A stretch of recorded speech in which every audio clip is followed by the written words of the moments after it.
Қайырлы күн, амансыздар ма? Менің YouTube каналыма қош келдіңіздер. Егер де сіздер өздеріңіз туралы білгілеріңіз келсе, ақша потогын ашып, қара жұмыс жасамай, жатып диванда ақша тапқан адамдар туралы білгілеріңіз келсе, олар кім екенін, қалай оларға дүние оңай берілетінін білгіңіз келсе, қоңыраушаны басып, каналға тіркелгенді ұмытпаңыздар. Бүгінгі сіздермен айтылатын ашылатын тақырып ол алтылықтар туралы болады. Бестіктің тілімен жаратушы сөйлейді дейді, бірақ алтылықты жақсы көреді дейді.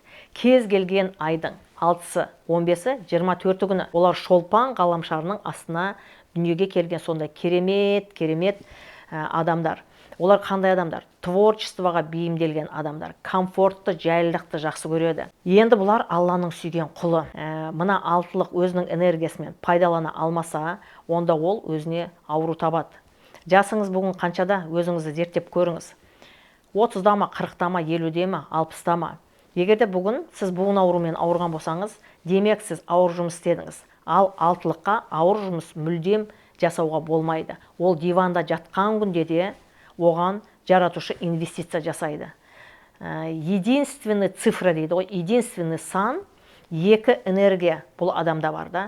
Ол астыдан үстіге дейін сондай сексуальный энергия, үстіден астыға дейін ол ақшаның, прананың энергиясы осы алтылықтарда. Алтылықтардың әрқашанда жолы болады. Олар бір жерден ақша тауып алады, не болмаса жаңа кассадағы адамдар оларға сдачаны дұрыс емес береді да. Содан кейін бұлар жайлылықты жақсы көреді. Әр кезде бұларға комфорт керек. Санасында адамдарды қалай бөледі? Маған комфорт жасайды, маған комфорт жасамайды деп бөледі.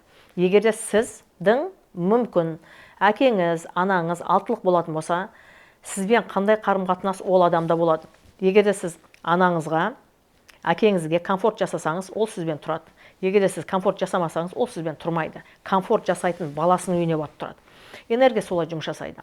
Плюсовой энергияда бұлар творчествоның адамдары. Міндетті түрде бұл адамдарда бір талант бар. Енді жасыңыз келді, сіз жетістікке жете алмадыңыз, ауыр жұмыс жасадыңыз, буын ауруыңыз бар қазір, қандай аурулар болуы мүмкін? Полиартрит, артроз, остеопороз ауруы болуы мүмкін алтылықтарда. Неге? Өйткені ауыр жұмыс істеді. Ауыр жұмыс жасаған кезде Алла тағала бұларды аяқтан қалдырады. Ол ақиқат, ол сүт ғылымы дәлелдеп тұрып бізге қазір кейспен бірге беріп жатыр да. Енді қараңыздар, бұлардың плюсы творчествоның адамы бір таланты бар. Сол талантты шығару керек. Осы кейс ретінде айтайын, менің бір подписчицам бар. Ол менің клиентім, менен жаңағы разбор алған, консультация алған.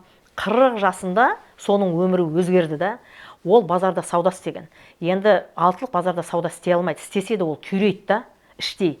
Обязательно порядка оған комфорт керек. Бір жылы жерде отырады, егерде суық болатын болса, бір кресло тауып алады өзіне, содан кейін жылы бірдеңке киіп алады, әйтеуір шыдай алмай тез кеткенге асығады, баняға барады, әйтеуір сол кайфты, комфортты жақсы көреді да.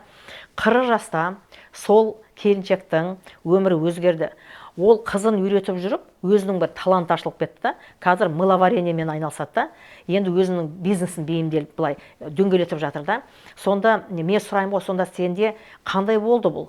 Десем, ол айтады да, білмеймін. Қалай өзімнің именно сол творчество ашылып кеткенімді білмеймін дейді, бірақ рахаттанып істеймін дейді да мен. Соңғы кездерде мен осы базардан шаршап кететін дейді.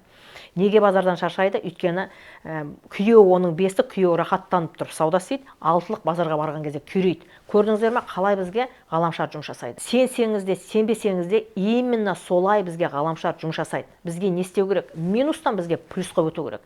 Енді плюсы қандай? Творчество. Мен жаңа сіздерге кейс ретінде түсінік болсын деп айтып отырмын. Сүтсайды сіздер тек қана кейспен түсінесіздер. Өздеріңіздің әке-шешелеріңізді, балаңызды, келініңізді зерттеп көріңіздер. Қандай олар адамдар? Тағы да минусовой энергияда олар өте кекшілдік болады да. Мен саған көрсетемін. Сен маған 40 жыл бұрын ана китті кигізбей қойғасың, сен маған ақшаны бермей қойғасың. Мен саған сұраған кезде, мен сенің үйіңе барған кезде сен мені күтпей қойғасың деп айтады да үлкен кісілер. Олар өмірі ұмытпайды. Алтылықтар сондай болады. Осындай энергия бізге жұмыс жасайды. Енді көп адамдар бүгінгі таңда алтылық болсын, бестік болсын, кім болсын жетістікке неге жете алмай жүр? Өйткені бізге жаратушыдан келген қандай энергия екенін біз біле алмаймыз. Тек қана сүт ғылымы бізге бүгін распаковка жасап, солай бізге алақанымызға салып беріп отыр да. Бізге не істеу керек? Өзімізді қандайбыз, солай бізге қабылдау керек та.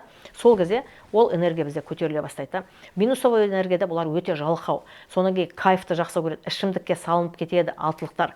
Неге? Өйткені оларға комфорт болмай қалды ғой. Бір ішеді, екі ішеді, сонымен ары қарай ішіп кетеді. Өте көп адамдар келеді ғой консультацияға. Сонда неден күйлейді? Мына алтылық миллионер болатын адам ғой. Не только тинговый, долларовый миллионер болатын адамда алтылық.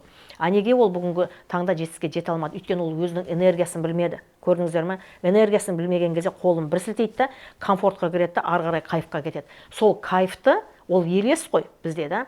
Сол кайфты иллюзия кезінде ол өзінің бір керемет бір сезім деп сөйтіп қабылдайды. На самом деле ол просто адамның иллюзиясы да, ол елес. И жизнь дана для того, чтобы разрушить наши иллюзии каждую минуту, каждую секунду дейді да. Осы иллюзиядан кету керек, оған көмектесетіні бізге бүгінгі таңда Сүтсай ғалама. Сондықтан да алтылықтарыңыз болатын болса үйде, олар мықты инвесторлар. Үйден кеткен кезде оларды құшақтап отыру керек. Әр алтылық, әр отбасына инвестиция көп алып келу үшін берілген. Бүгінгі видеодан өздеріңізге бір мықты сабақ алды деп ойлаймын. Өйткені энергия солай жұмыс жасайды. Біз оған қарсы тұра алмаймыз. Біз тек қана өзімізді ғана өзгертуіміз керек. Келесі видеоға кездескенше сау болыңыздар.